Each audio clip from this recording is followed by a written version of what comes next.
Annette Proffitt with Annette Proffitt Productions. I am reading a Musings blog today. Surprise, surprise. This is called You Can Find Me in St. Louis.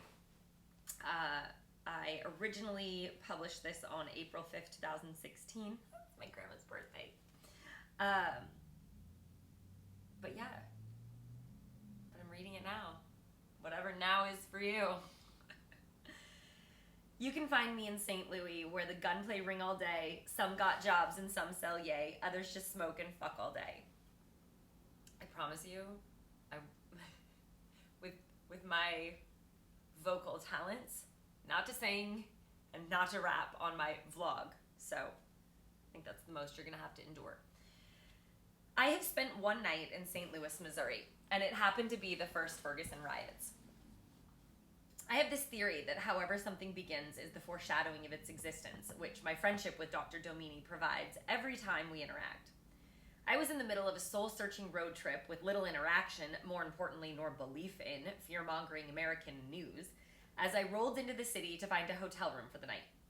After taking the sold-out concierge's suggestion of a different hotel in the central West End area, making friends with both a waitress at the Drunken Fish and a bartender at Gamlin's Whiskey House, big shout out, I was somehow invited into a wine bar on my walk to what I thought was going to be bed.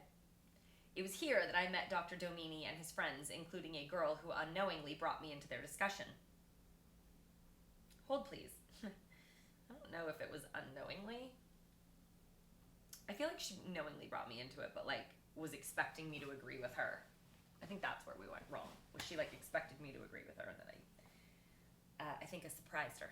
Anyway, sorry. This is what happens when you revisit things. It's everything in life is time and place and time and place. And if one of those things changes, you could be the same person at a different time and place, and you would make a very different decision.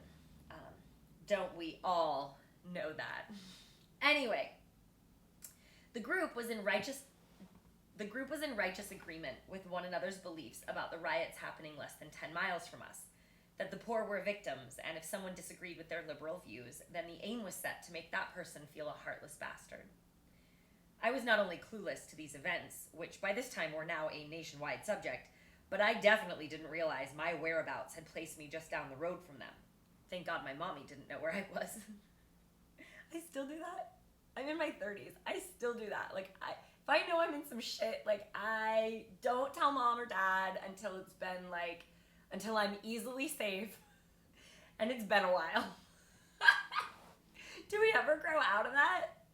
It's like when you were in high school, you spent your 20s telling them all this shit you got away with in high school. Except I still do that.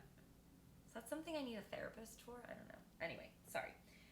The only thing I did know, however, was that no matter where I am, or what is going on, my personal values remain painfully sharp. As sharp, in fact, as my tongue. This is why I believe in incentivized birth control and incentivized abortion, I calmly stated to the unreceptive group, which was not exactly well received. Turns out the doctor's friend who was a girl, I didn't want to say girlfriend because then they were just friends, had a child before 20, was a single mom, and was not open to the idea that abortion was ever an option. How dare you, she squealed. It isn't their fault. Well, it was sure someone's fault. Accountability exists whether it's fair or not. I calmly, confidently, and drunkenly sipped my Malbec, unaffected by her convictions. Dr. Domeny now walked a tightrope between two very real desires: defend his long-standing loyalty with his friend and seemingly his own core beliefs, or try to fuck me for the night. So once again in life, this scenario played out in front of me. Which head will win? Or is it? Which heart? I think it's kind of the other way around. So once again in life, the scenario is played out in front of me. Which heart will win, or is it which head? Either way, you get the point. It was supposed to be double entendre on his cock. I think there needs to be an R rating for this. I definitely curse too much, and then, I use British words that are not accepted in America. Thanks for tuning in. I hope you liked that story, and that you like my other stories. Yeah, if not, whatevs.